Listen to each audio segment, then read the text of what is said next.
So the wiring harness that we've provided for connection of the capsule is a complete harness for front to back on this truck. Everything's included here for all the electrical connections that need to be made to the vehicle. So the tail light needs to be removed. So there's a couple small screws that'll allow you to take the tail light off. Then it removes carefully.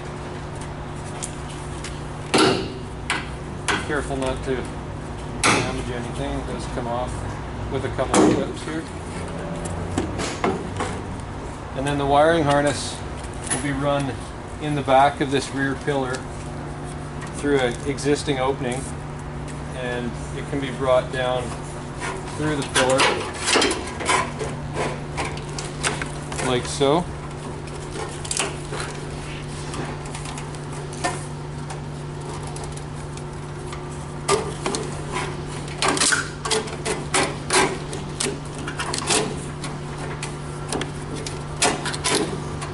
And once the entire length is pulled through, except for approximately 5 feet that's still in the pickup box, you'll come to the ground wire as well.